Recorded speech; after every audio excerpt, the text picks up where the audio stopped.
Our next speaker is a San Jose native, an aspiring writer who shares her story and how studying ethnic studies helped reconnect her with cultural identity and find herself through storytelling. Here with you all, Sophia. Hello, everyone. I wanted to open up with a question first for the audience. Who here knows what intersectionality means? See a couple of hands? Don't see a lot of hands, but it's okay. I'd never heard of this term until I started taking ethnic studies classes.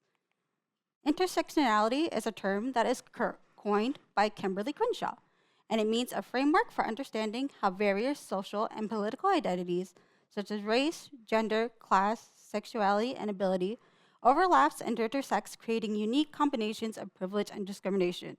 So someone could be privileged by through employment, and as well as having higher education. And someone could be discriminated not only by their skin color, but also because of their citizenship status. And today I'm going to be talking about how the wheel of intersectionality is defined in my life. So going into my background, I was born and raised here in San Jose with my mom, my dad, and my 3 siblings. But something happened where my dad unfortunately left the picture for some time, which resulted in me not learning how to read, write, or learn to speak Spanish. And not having these skills led to me being bullied and harassed during elementary school. And you think kids would be sweet and really nice, but sometimes they're not. They're little gremlins sometimes. They're mean. They can be blunt and honest. And unfortunately, some of these terms were things that I've heard, not only in elementary school, but also in middle school and high school, such as, what kind of Mexican doesn't know Spanish? Are you ashamed of your heritage? You don't look Mexican. And then looking at the wheel of intersectionality, even though this wheel indicates that those who speak English are privileged, for me it was the reverse. Because I didn't know Spanish, I was marginalized in my community, which resulted in me hiding that part of my identity and just proclaiming that I'm white. Fast forwarding to college, when I enrolled the first time around back in 2015, I wasn't really at a good start. I felt bad because everyone around me knew their passion and what they wanted as a career. And unfortunately, I was still trying to find and understand that. And because of the uncertainty of what I wanted for my degree, I switched my major multiple times, I failed multiple classes, and eventually just decided to drop out. That school wasn't for me. I decided to just get a job until I found my passion. And then going back to that wheel of intersectionality, even though now I was privileged because I had a job, I was now marginalized because I didn't have a higher education to move me forward. In February 2013, I decided that I did want to go back to college, but I just didn't know how, or where to start. Luckily, my friend Cynthia informed me that, hey, they're giving out free tuition during this semester and the spring of 2024. We should go back. And I decided, okay, I'll give this a try again. And if it's not for me, it's not for me. But if it goes well, we'll see where it goes. And I was paired up with a counselor named Rachel Hagen. And she looked at my coursework, what I already did in the past, and decided to fill up for GE requirements.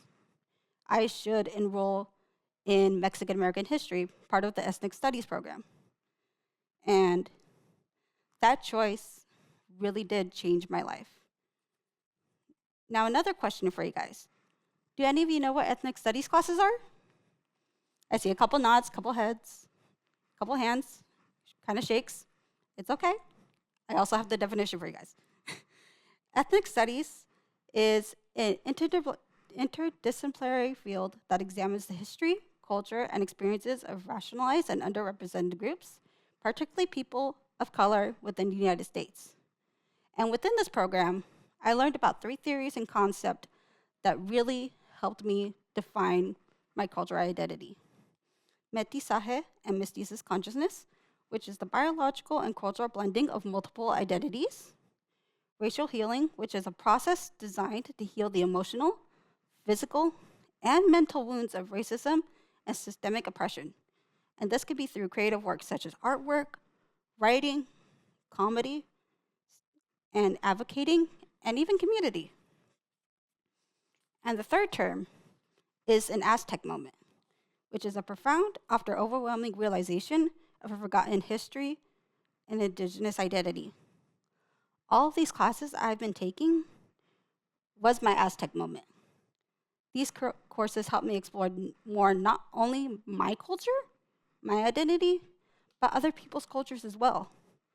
I now wanted to learn more about myself, more about my history, more about my culture, like my classmates as well. And not only did I enroll more ethnic studies programs and courses the more I attended college, I also became a student instructor for ethnic studies during the summer bridge program held by Metas. And while attending SJCC, I have had amazing programs and clubs that helped me find what I thought I lost so many years ago, feeling accepted within a community that gave me a sense of belonging. And all these faculties on the slide helped me guide and supported me through my college journey and helped me connect with other students of different cultures and backgrounds. And I greatly appreciate all that they've done for me. And before I close, I would like to end with a quote from Kimberly Crenshaw, that this idea that we all have the same life is false. Race, class, gender come together to shape the life chances of people in very different ways. The positives and negatives, the obstacles and achievements, all of those help shape me to be more confident and accepting of myself. These classes help me learn more about my culture and help me reclaim a part of myself that I thought I lost in time, which is my identity. I hope what I've learned here in these courses at San José City College, I hope to take them with me to wherever I transfer to. And I hope to double major not only in English and literature, but in critical race and ethnic studies, in order to become an author, a writer, or even a school counselor, just to be someone that helps others that was in a similar situation that I was.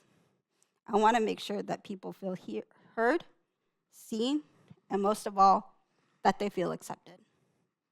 Thank you.